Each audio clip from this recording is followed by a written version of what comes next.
Welcome to our channel. In this informative video, we will show you how to see friend activities. If you have any problem related to tips and tricks, we have a complete playlist on it. So without wasting a time, let's go toward the video. So we will show you how to see your friend activities. First you open your Instagram app and on the home page you see the heart like symbol.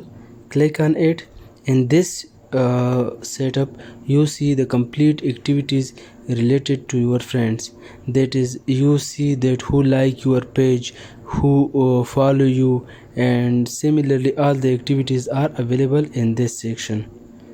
So this is the simple and very straightforward way to show the activities of the friends.